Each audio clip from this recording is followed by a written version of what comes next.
Hai, Assalamualaikum warahmatullahi wabarakatuh. Perkenalkan, nama saya Awalia Nur Adela.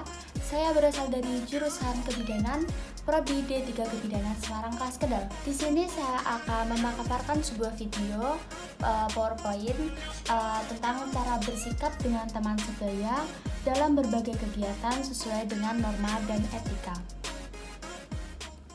Etika secara etimologi berasal dari bahasa Yunani yaitu ethos yang artinya watak kesusilaan atau adat kebiasaan. Etika ini berkaitan erat dengan kata moral yang merupakan istilah bahasa Latin yaitu mos yang memiliki bentuk jamak yaitu mores yang memiliki arti adat kebiasaan atau cara hidup seseorang dengan melakukan perbuatan yang baik dan menghindari hal-hal yang buruk. Selanjutnya, moralitas. Moralitas adalah kualitas dalam perbuatan manusia yang menunjukkan bahwa perbuatan itu benar atau salah dan baik atau buruk. Moralitas mencakup pengertian tentang baik buruknya perbuatan manusia. Lalu, mengapa sih etika pergaulan harus diperhatikan? Di sini ada 3 alasan besar kenapa kita harus menjaga etika kita, terutama dengan teman sebaya kita dalam kehidupan pergaulan kita sehari-hari.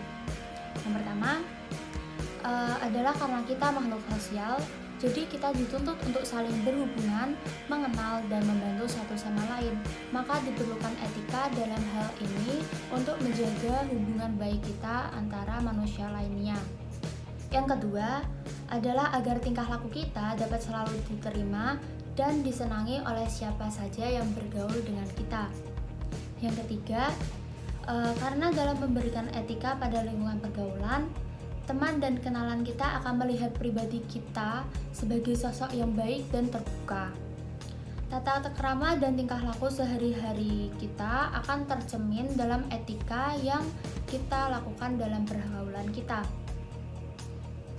Selanjutnya, manusia sebagai makhluk sosial pasti senantiasa berinteraksi dengan manusia lainnya, bukan? Interaksi dengan lingkungan baik itu di tempat tinggal maupun di tempat kerja ataupun masyarakat. Saling berinteraksi satu sama lain merupakan rutinitas yang tak terlepaskan dari pertama kita lahir ke dunia ini sampai kita diterima di masyarakat. Pada proses interaksi seharusnya kita memiliki etika, karena etika menjadi salah satu alat kontrol untuk melakukan suatu tindakan maupun perkataan dalam berinteraksi dengan orang lain. Jadi tidak ada alasan lagi untuk kita tidak berinteraksi dengan orang lain. Namun pada realitanya tidak semua manusia mampu berinteraksi dengan baik. Meskipun dari segi usia serta pengalaman hidup sudah cukup, hal ini dikarenakan masih banyak orang yang bersifat egois, individualis, dan tidak ingin tahu dengan keadaan lingkungan sekitar. Selanjutnya, untuk menghindari hal-hal tersebut, bagaimana sih cara bersikap dengan teman sebaya kita? Di sini saya akan memberitahukan bagaimana cara bersikap dengan sebaya kita yang baik dan sesuai dengan etika yang berlaku. Yang pertama, selalu bersikap sopan ketika berhubungan dengan orang lain. Yang kedua, selalu bersikap menolong serta ramah kepada teman yang membutuhkan bantuan kita. Yang ketiga, tidak menyepelekan teman dan bersifat posesif atau menjadi pelindung. Yang keempat, belajar untuk menghargai perasaan dan suasana hati orang lain. Yang kelima, menyesuaikan diri dengan keadaan tetapi tidak kehilangan kepribadian dan menyimpang dari tujuan yang telah ditentukan.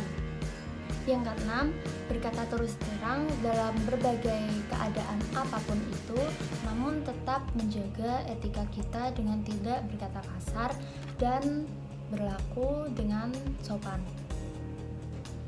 Selanjutnya yang ketujuh, mempunyai keberanian tetapi memakai perhitungan. Jadi kita tidak boleh barbar ya. Yang kedelapan, jika kita mendapatkan tugas, kita harus dapat menyelesaikannya dengan baik. Yang kesembilan, tidak menonjolkan diri karena ingin mendapat penghormatan yang berlebihan. Yang kesepuluh, berbicara dengan lancar namun tidak banyak bicara. Kalian ingatkan kata pepatah yang mengatakan bahwa lebih baik diam daripada banyak bicara, karena diam itu adalah emas. Daripada kita banyak bicara, nanti kita seperti tong kosong berbunyi nyaring. Yang ke-11, mengetahui mana yang pokok dan mana yang bukan, agar tidak melupakan bagian yang kecil. Yang ke-12, percaya diri, namun kontrol tetap diperlukan. Jadi kita tidak boleh over PD, karena itu juga tidak baik dalam lingkungan pergaulan kita. Yang ke-13, bersikap bijaksana di tengah-tengah kebisingan orang lain. Yang ke-14, menghindarkan diri dari orang-orang yang banyak berbicara. Jadi itu tadi adalah beberapa tips dan contoh etika yang baik dan benar yang dapat kalian terapkan bersama teman sebaya kalian di lingkungan pergaulan kalian sehari-hari. Jadi itu tadi adalah pemaparan materi yang saya berikan. Mohon maaf bila ada kesalahan. Billahi taufiq wal hidayah. Wassalamualaikum warahmatullahi wabarakatuh.